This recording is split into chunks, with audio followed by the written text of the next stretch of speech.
to defend. It's not like this Marine Marauder force is going to come here and your Zerglings are going to be out of position and unable to attack. You can put them here and take out this destructible rock and still be able to flank back and defend your base. So we have the mutas moving in now from Vaulk. Great number of mutas, although he's going to run right into this missile turret and die. Really doesn't have enough mutas to take out one missile turret, especially with that SCV repairing. He takes it out, but he loses 2 mutas. Really bad trade to take there. That's 200 minerals and gas for just 100 minerals, and he's just going to rebuild it immediately. Really, no SCVs were lost. So that's why you don't really want to ever engage in a solid fight with Mutalisk. You want to move around and harass. Cahrin, I like this placement of these tanks. I would like to see this tank up on the high ground here. There's no reason to have them right here this close together. If you had Zerglings, they could get them right into here, and actually neither of these tanks could attack them. Still got the supply depot up here. I'd like to see a tank placed right here just defensively. Of course, he's pretty still early game. He doesn't have enough tanks to spare for that.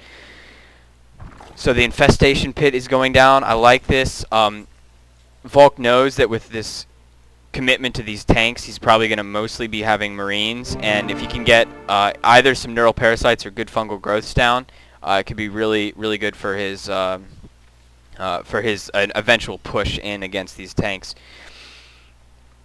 So still nothing on these rocks here. I'd still say that that's the one thing Vaulk needs to do. He is morphing the hive right now, so I'm not sure what he's going to go to. Might be trying to tech quick to Ultralisks. Really don't think Ultralisks are what you want to be teching to on 2 bases. You really need that 3rd base with the gas up in order to actually get units besides Ultralisks. Certain player that I know named Callicles likes to tech to Ultralisks before really getting any other units besides a few Zerglings. And it works sometimes because your opponent just doesn't attack you, but it leaves you so vulnerable. This is actually a really nice play by Vaulk. Anytime that you attack with something and it fails, your opponent is immediately going to think, oh, I've got that, attack defended against. He's not going to think to myself, or you're not going to think to yourself, oh, he attacked with 5 mutas and I destroyed it. He's going to come back in with way more. Of course, he's going to, no, this is, oh, Vaulk, what are you doing? What are you doing, Vaulk? Wow.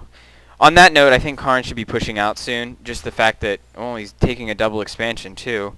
And he's, what? Why are you not taking this? This is like the easiest, most easily defended base on this map for Zerg to take as his 3rd. It's almost easier to defend in this one because once you have this base up and you have these 2 running, you can have enough forces to just plop right here, and you can have this base completely defended.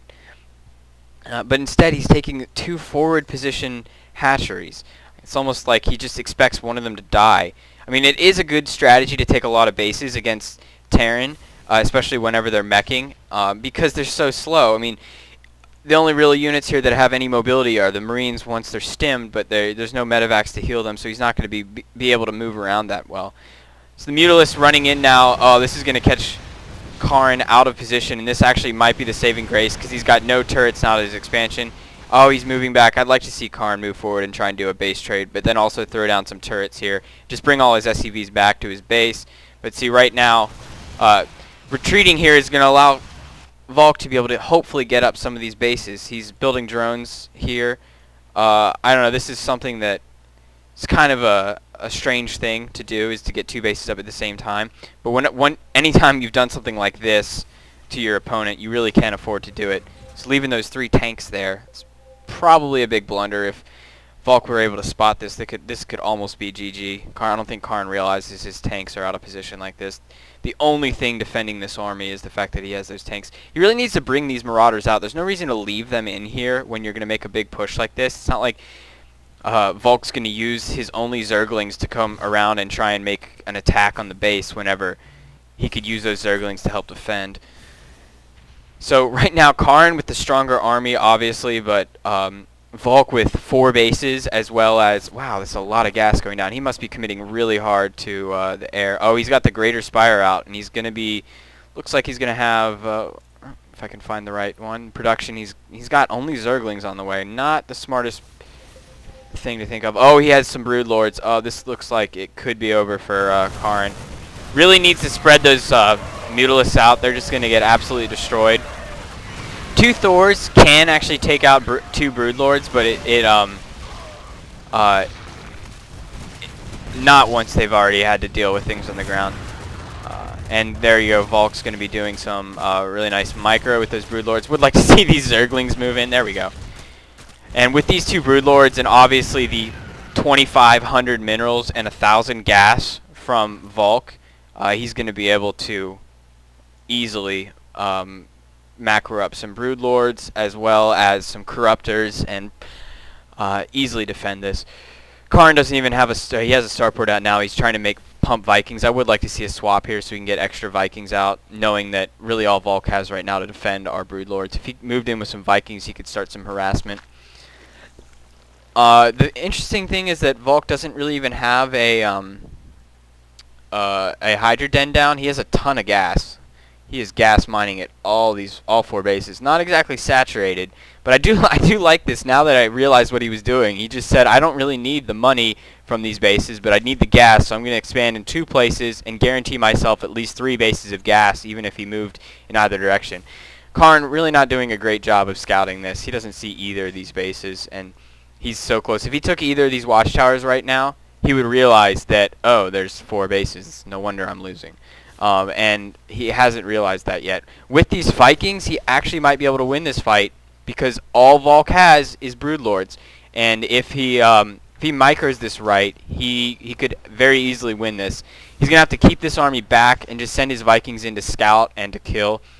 Oh, he's got a lot of Corruptors now, so this might actually be one of those stalemate fights where all the ground dies for one and all the air dies for the other, and then they're just stuck doing the same thing.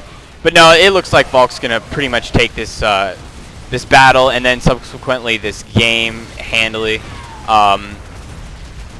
Starting to get these bases actually mining a little bit, so he really is on a solid 4 bases. Once this runs out, he should be transferring drones from this base already. Although I do like that he hasn't given away this location yet by sending any drones, during a battle or anything.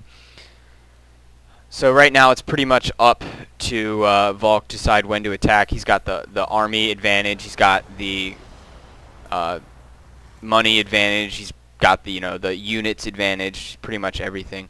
Cahrin's going to be moving over here and realize now why he's so far behind. All of these Broodlords actually undefended. These Corruptors are a little far away. Although the one thing is that Corruptors do a ton of damage. And they do a ton of damage to armored units, although I don't know if they're armored or not. I don't think they are. I don't like this. What is he doing? He doesn't need that many Broodlords. But, I mean, he might be making more Corruptors. Yeah, he's got more Corruptors on the way. That's alright. The thing is, I'd like to see him throw down a hatchery or 2 just around and get some queens here. Just start pumping extra larvae and just spam Zerglings. He's got so much money right now. He could really afford to do it. I know it's kind of an APM thing. It's hard to manage 4 bases as well as get really strong use out of them all. But I'm definitely liking Vaulk's late game play, really showing that he knows how to deal with Terran Siege plus Thor build. And especially considering he actually had really poor luck with his Mutalisks. He came in here and he took out this part of the base earlier, and that was pretty much the one thing that his Mutalisks did well. But other than that, they didn't do all that much. Yeah, you want to be attacking with your Broodlords from a cliff. That way these Marines can't, in order to get over, they have to swing all the way around here.